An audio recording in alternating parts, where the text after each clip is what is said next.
So this is continuing the chapter which was entitled "A Rotten Potato is Not All It Seems," and it was about Margarita, one of our neighbours who was from a neighbouring village.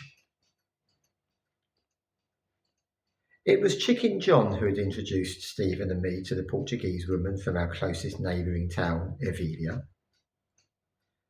The initial encounter with Margarita and her husband, which occurred one afternoon when Stephen and I were doing some painting for John, set the tone for our relationship. And the countrywoman, who could be described as nothing less than rough at the edges, became known between Stephen, John and me as the chicken killer. That being the reason was that she was at John's that day to kill chickens. Things could have been different between us newly introduced neighbours, because there was most certainly some common ground that we could have built a friendship upon. But instead of finding these things, there was mistrust and suspicion as the foundation of that relationship. Of the two, Stephen and me, it was me who could mask my feelings more than Stephen, whereas he showed an instant dislike to Margarita. The woman from Ervilha was one of those people whose most influential teacher throughout her life had been rejection. And because of this, she had vowed never to show the vulnerability which still had the power to conjure up regrets about all those yesterdays and the what might have beens. She had known Chicken John and various associates of his for many years, and in that time seen them amuse themselves too often at others' expenses. So she had little reason to doubt that Stephen and I were of the same ilk.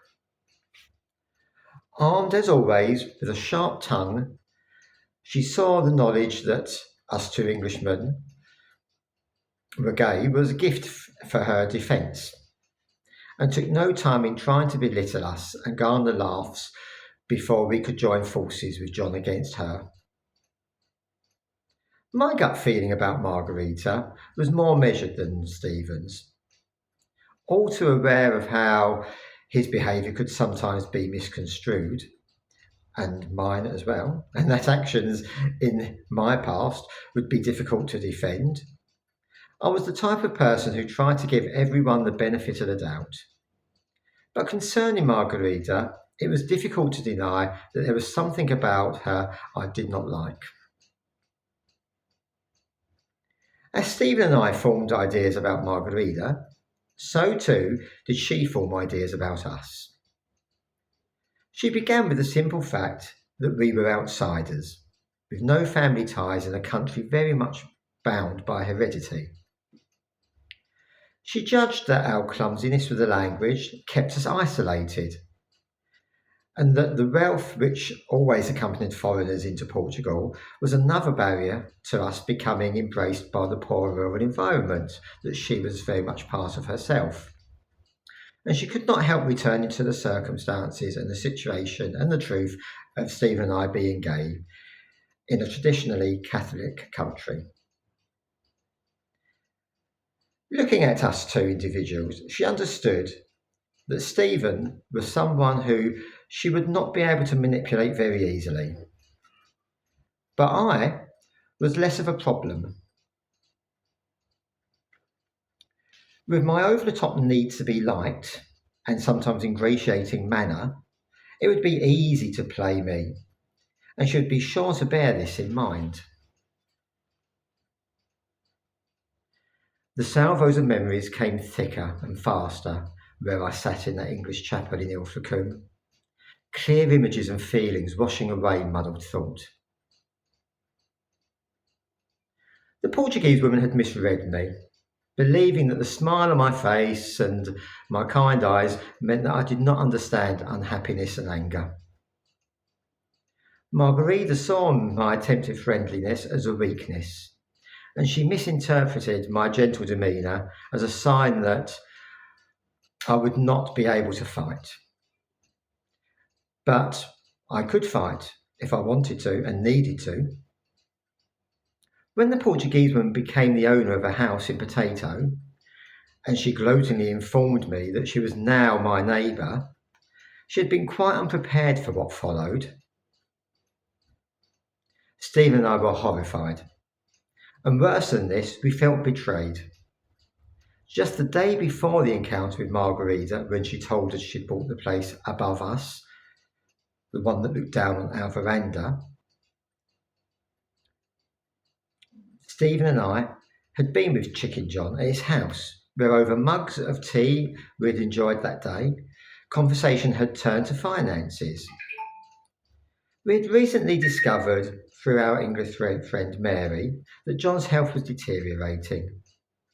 The old rogue had never thought fit in all the time we'd known him, but a cancer that had been progressing slowly had stopped responding to treatment and had entered a more rapid phase. Like many a dying man or woman, John was trying to tie up loose ends, and the house he sporadically let out in Potato was one of those loose ends. Although Stephen's and mine's financial situation had not changed, we had decided that if John was going to sell the property, then we would at least give it a more carefully thought out consideration and try to find the money to buy it. So it was with this in mind that between sips of tea, John and I spoke with Stephen what the options would be about the house above us. And he'd, well, so we'd believed, promised to give us first option in buying it. Attempting to keep the hurt that I felt about John's betrayal, aside from how Stephen and I felt about our new neighbour, we did not want to set out a framework, or we wanted to set out a framework for the relationship with Margarita to have some chance. And the way we did that was to write a letter, albeit a rather snooty one. 2nd of April. Dear Madam, we are writing because it is easier to express ourselves in this medium. Following our conversation on the 31st of March, we have been advised by the previous local owners of our two houses, with whom we talk regularly, that the area above one of our buildings, and adjoined to the property you have recently acquired, does indeed belong to us. As I, Raymond, said the other day, we do not wish to use the space just mentioned, but would like a solution to be found about the water which enters into our home from your veranda, and we would like our space and privacy to be respected. Perhaps you are unaware that it is not only rain that washes down into our garden, but other things such as cigarette butts are carried along with this. Please bear this in mind in the future. Due to the situation in which we find ourselves, you and us, it is hoped that any problems which may arise will be resolved amicably. There may be a little uncertainty as to who is now the legal owner of the outside space we refer to, but if we are unhappy with how the arrangement is working out, we will not hesitate to clarify the situation through the relevant government and local authority officials, as advised by our solicitor. Our very best wishes, Raymond and Stephen.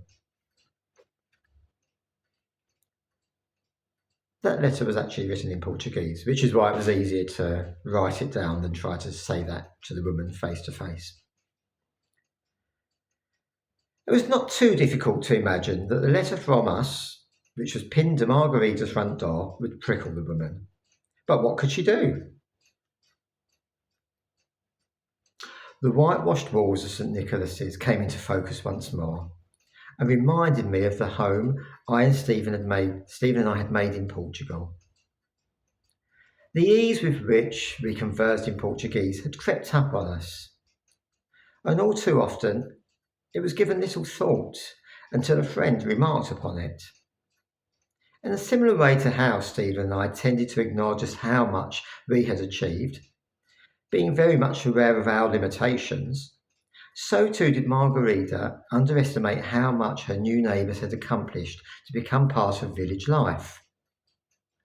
Yet both sides discovered, in time, different stories to the ones they had imagined, and over months, which turned into years, respect developed into friendship. Margarita's story. Rosa Maria and Antonio José to his friends, became engaged to be married in 1951, a couple of months before the June festa for Santo Antonio. The celebrations for the saint, after which Rosa Maria's fiancé had been named, proved to be a turning point in the couple's relationship when, after the young couple had entered fully into the party spirit and were walking merrily back home, something more than the usual peck on the cheek occurred. 4 months after the festa, the marriage was still a few weeks away, but an unplanned-for event was also edging nearer and needed a solution. What they had felt would have no real negative consequences, considering the fact that the pair were engaged, proved otherwise when Antonio José's father refused to allow a bastard to take his family's name. Although in monetary terms neither family was rich, they were part of the community whose income did not solely rely on the produce they could farm. And as such, Antonio Senior used his influence to buy a solution for the predicament his son had landed the family in. Adelinda and her husband, Luis Manel, had been in the same school year as Rosa Maria.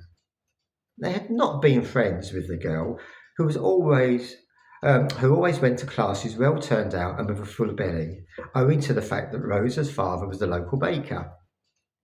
Yet although this contrasted with their growling stomachs and often bare feet, neither was there particular distance between the children.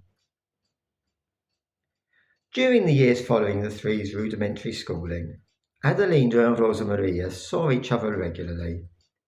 Being from neighbouring villages, the poorer girl from Ervilha and the Morella from the one of Potato, meant that they generally exchanged greetings in the market town of Miranda de Corvo, in the bakers where Rosa helped her family, or at the times of year such as the olive harvest, when everyone, regardless of independent financial means, was in the fields. Adelinda and Luis had married in their teenage years and started a family at once. It was due to the couple's obvious happiness, despite things often being a struggle for them financially. The friendship did develop between Adelinda and Rosa during this time. And on the odd occasion, when the latter was serving in her parents' bakers, she would put a little more bread than had been paid for into the young mother's bag. It was from this relationship that a solution for Rosa Maria's inconvenient pregnancy was found. And although fate had different ideas to the ones the two women discussed, it played the waiting game before showing its hand, letting the friends believe all would be as they had hoped. Rosa Maria and José married as was planned, and shortly afterwards the newlyweds went to Brazil to make their fortune. It was late in March the following year, only a few months after the couple had left Potato for the former Portuguese colony, that they appeared once more, having found South America not quite as inviting as they had been led to believe. Rosa Maria turned to helping out in her parents' shop, and soon heard that her friend Adelinda had quite unexpectedly become a mother again, adding a daughter to the 2 sons she and Luis already had. By the time the festa of Santo Antonio came round again, Rosa Maria and her husband were sharing the good news that they would be parents. As summer passed, the slight-built woman put on a considerable amount of weight, and was advised by the doctors that during the olive bashing that November, she would have to let others do the work. 2 babies were born in the early hours of a cold December morning. As Rosa Maria went into labour a few weeks earlier than expected, her mother noticed that there were complications and tried to get her to the main town. There had been substantial rainfall in the week leading up to Rosa Maria's labour, and the road out of Potato was no more than a beaten track, unpassable at many times when the rain filled up the ruts made by ox carts, and the natural topography of the agricultural landscape all but trapped people within their communities. Rosa died first, the loss of blood leaving her too weak to regain consciousness once her babies had been delivered.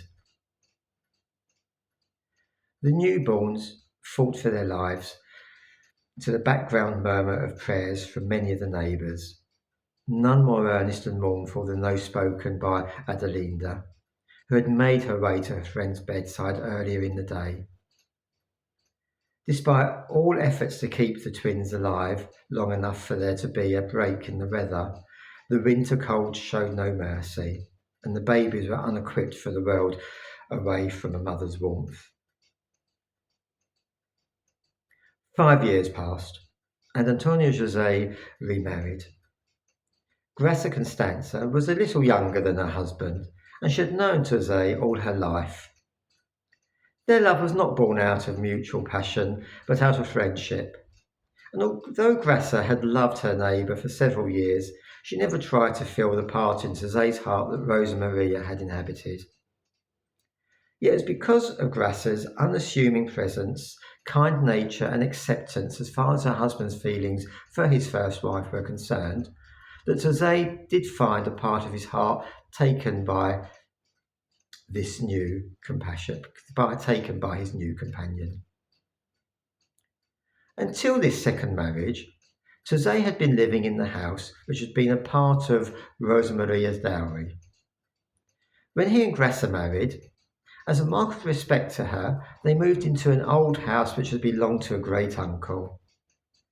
The building was still in Potato, and although needing a little work, was a larger property and held none of the memories his and Rosa Maria's home did. With the arrival of 2 sons, Pedro and Luis, time turned José and Grassa's house into a happy home. But as with all families, there were heated discussions from time to time. Of all the arguments, the only ones that ever really made the boys and their mother anxious were the ones between José and his father. In the beginning, the words meant nothing to any of the three. But the theme always appeared to be the same, and as the boys grew, they and their mother began to feel that they understood the gist, if not the details, of the story. It was not until Pedro and Luis were in their 50s that they became fully aware of the significance their father and grandfather's discussions had. By 2013, only the innocent pawns of the consequences of fate's design remained as witnesses to past wrongs.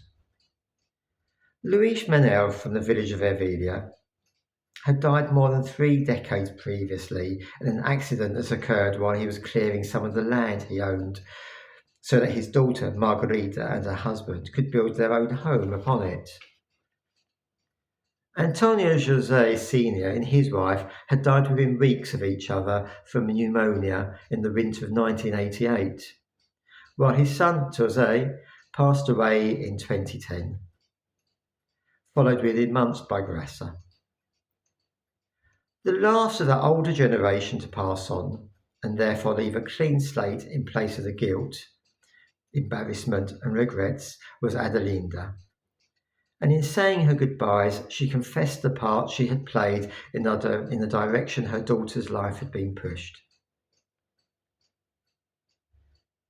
A lifetime ago, when Rosa Maria had found herself pregnant and unmarried, it had been the idea of the 2 friends, financially supported by Rosa Maria's future father-in-law, that Adelinda temporarily bring up the baby as her own. Just how Rosa Maria and José would take up their roles as the rightful parents was not fully thought out, and when death took Rosa away, even half-baked ideas were spoilt. Initially, Adelinda and Luis Manel had continued caring for Margarita as one of their own, in the belief that José would find the strength to overcome his father's strong objections and acknowledge paternity of Margarita. However, Tosé's new family put a further obstacle in the way of this, as did the selling of the house Tosé had lived in with Rosa Maria, the one which by rights should have gone in equal shares to not only him, but to his and Rosa's illegitimate daughter too. Life shaped the young Margarita into someone who, in truth, was not a hard woman, but neither was she someone who shied away from confrontation. And it was at her mother's funeral that she informed Pedro and Luis of her intention to discuss something important with them the following day. The half-truths the men had pieced together from hearing their father and grandfather arguing over the years left no doubt as to the truth of what Margarita told them. They believed, however, that they were powerless to do anything about the heredity of Rosa Maria's house, since they were not the owners of it. But they both assured their half-sister that she would have their support in anything she tried to achieve. Marguerite already knew where to start. The man Tosé had sold the house to was the same one Margarita did odd jobs for, the Englishman Chicken John. He was not exactly a friend, and occasionally not a very nice person, but he could show a remarkable sense of what was right. And with Margarita's story, he did what he believed was just and fair, thereby ridding himself of a problem at the same time. Okay, I hope you followed that. I hadn't read that story for many a year, and that was probably the first real piece of fiction that I ever wrote. The letter that I wrote to the character that Margarita took her name from is true, but the Margarita story and her past and is all fabricated. But yes, as I said, that was probably the first piece of fiction I ever really wrote. So tomorrow is chapter 19 and Pedro. Simple Jacks and a handful of beans.